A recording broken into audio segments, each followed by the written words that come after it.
आज की क्लास में हम लोग लॉन्ग आंसर टाइप क्वेश्चन है आप लोग का एक्सरसाइज 2 से, रूस की क्रांति से। उसके बारे में, लेनिन के बारे में क्वेश्चन है कि लेनिन की, लॉन्ग आंसर टाइप क्वेश्चन कि लेनिन लेनिन की नई आर्थिक नीति नेप, न्यू इकोनॉमिक पॉलिसी से आप क्या समझते हैं। तो आप लोगों ने आंसर ऐसे लिखना है कि लेनिन ने एक घोषणा द्वारा बैंकों, कारखानों, रेलों एवं उत्पादन के अन्य साधनों का राष्ट्रीयकरण कर दिया। स्पेशली जो उसकी न्यू इकोनॉमिक पॉलिसी थी उसके बारे में थोड़ा सा मतलब लिखना है।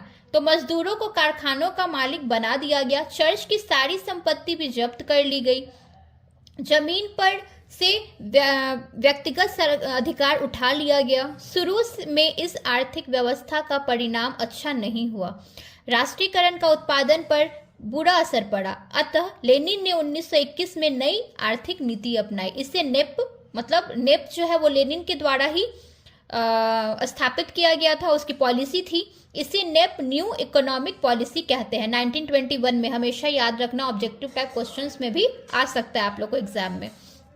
तो इसे नेप इकोनॉमिक पॉलिसी कहते हैं। इसके अनुसार सीमित अंश में व्यक्तिगत संपत्ति रखने की छूट मिली, विभिन्न स्तरों पर बैंकों की स्थापना की गई, पूंजी, विदेशी पूंजी को भी सीमित तौर पर आमंत्रित की गई। इसके फलस्वरूप आर्थिक परिस्थिति में पर्याप्त सुधार हुआ, पैदावार में वृद्धि हुई और उद्योग धंधों में भी उत्पादन बढ़ा।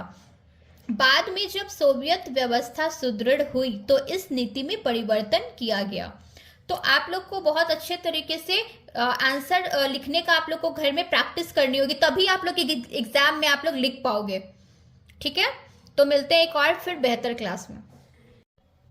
आज आप लोग के सामने मैं एक क्वेश्चन लेकर आई हूँ, जर्मनी एकीकरण की प्रक्रिया का संक्षिप्त मूल्यांकन करें। तो आप लोग के बोर्ड्स के एग्जाम के लिए एनसीईआरटी हो या एससीईआरटी और बीटीबीसी की बुक हो या अदर स्टेट्स की जो भी बुक है, ये 10th के बोर्ड में ये क्वेश्चन जो है वो बहुत ही इंपॉर्टेंट है। जैसे कि ये क्वेश्चन है, जर्मनी एकीकरण की प्रक्रिया का संक्षिप्त मूल्यांकन करें।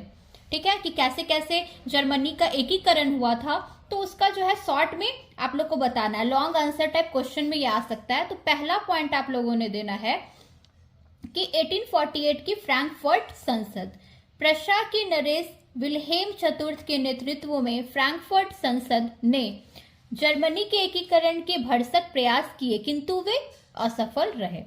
सेकंड आपका पॉइंट है, प्रशा के नेतृत्व में एकीकरण। राष्ट्र निर्माण की यह उदारवादी पहल राजशाही और फौजी ताकत, जिन्हें प्रशा के बड़े भूस्वामियों मतलब जंकर्स ने भी समर्थन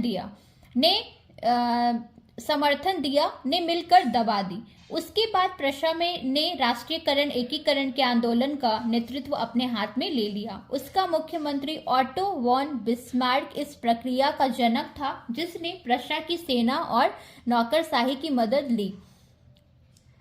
थर्ड पॉइंट है आपका बिस्मार्क का योगदान, क्योंकि आप लोगों को पता है कि जर्मनी का जो एकीकरण है वो बिस्मार्क के योगदान से ही हुआ। ठीक है, तो थोड़ा सा इसमें पॉइंट आप लोगों ने देना है कि बिस्मार्क का योगदान जो है वो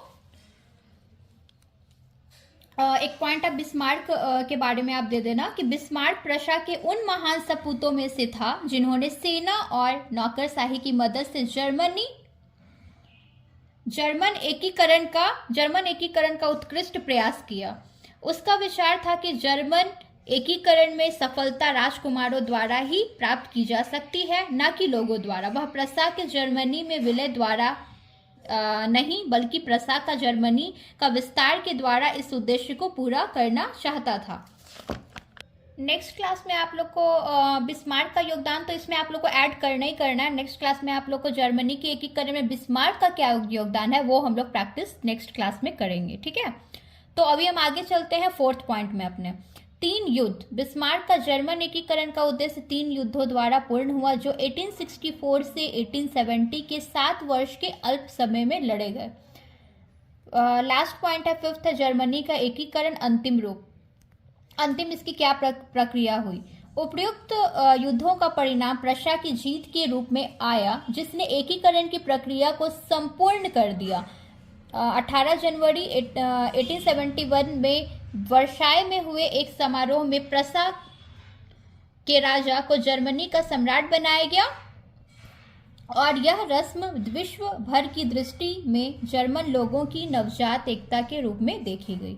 तो आप लोग को बहुत अच्छे तरीके से ये क्वेश्चन आप लोग को रिवीजन करना है, क्योंकि 10th बोर्ड के एग्जाम में ये क्वेश्चन पूछा जाता है। या तो फिर इटली का एकीकरण पूछे या तो फिर जर्मनी का एकीकरण पूछे। तो आप लोग को दोनों क्वेश्चन अपने तरीके से तैयार रखने हैं, क्योंकि अगर ये पॉइंट अगर आप पूरा कर लेते हो तो बिस्मार्क कौन था, उसकी जर्मनी के एकीकरण में क्या भूमिका थी, वो आप बहुत अच्छे तरीके से कर पाओगे।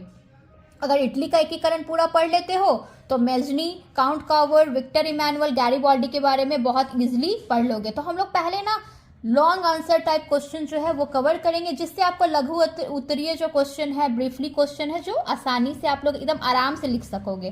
तो ठीक है, मिलते हैं फिर एक और बेहतर क्लास में। तब तक के लिए आप लोग मेरे चैनल को लाइक करें, सब्सक्राइब करें और शेयर करें अपने दोस्तों में, अपने फ्रेंड्स लोगों में। ठीक है। हेलो स्टूडेंट्स, मेरा नाम सरबजीत कौर है और 10th बोर्ड के लिए क्वेश्चन जो है एक्सरसाइज 2 रूस की क्रांति से बहुत इंपॉर्टेंट है। खूनी रविवार से आप क्या समझते हैं? तो ये लॉन्ग आंसर टाइप में जनरली नहीं पूछेगा, लघु उत्तरीय क्वेश्चन जो होता है, ब्रीफ क्वेश्चन जो है, उसमें ये क्वेश्चन आप लोग को देखने को मिल सकता है। तो स्टार्ट करते हैं बिना देर किए हुए। तो स्टार्टिंग करते हैं 1905 के ऐतिहासिक रूस जापान युद्ध में रूस बुरी तरह पराजित हुआ। इस पराजय के कारण 1905 में रूस में क्रांति हो गई। ऑब्वियस सी बात है, जब 1904-05 में रूस जो है पराजित हुआ जापान से, तो रूस में क्रांति हो गई। रूस की हार और जार के शासन से लोग तंग आ गए थे, उसका अत्याचार अपनी सीमा पर था। इसीलिए 9 फरवरी 1905 को लोगों का समूह रोटी दो के नारे के साथ सड़कों पर प्रदर्शन करते हुए सेंट पीटर्सबर्ग स्थित महल की ओर जा रहा था, परंतु जार की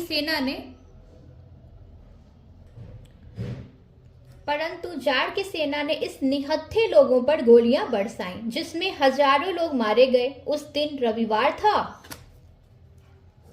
इसीलिए उस तिथि को खूनी रविवार मतलब लाल रविवार के नाम से जाना जाता है। आज हम लोगों ने खूनी रविवार के बारे में देखा। नेक्स्ट क्लास में हम लोग अक्टूबर की क्रांति के बारे में देखेंगे। ठीक है, तो इसके लिए आप लोग रिवीजन करते हैं। अगर आपको मेरा चैनल पसंद आता है तो आप लाइक करो, सब्सक्राइब करो और बेल आइकन भी दबाओ, जिससे आप लोग को जो भी न्यू नोटिफिकेशंस है, जो भी इंपॉर्टेंट क्वेश्चंस है, वो आप लोग से छूट नहीं पाएंगे। तो मिलते हैं फिर एक और बेहतर क्लास में। तब तक के लिए आप लोग बहुत अच्छे तरीके से अपना एग्जाम के लिए प्रिपेयर करो और लिखने के स्किल्स को जो है इन्हांस करो, जो आपके लिए बहुत हेल्पफुल रहेगी। अभी से अगर आप लोग लिखने की प्रैक्टिस घर में करोगे तभी आप लोग एग्जाम में बहुत अच्छे से लिख पाओगे। तब तक के लिए मिलते हैं एक और नेक्स्ट क्लास में। ठीक है।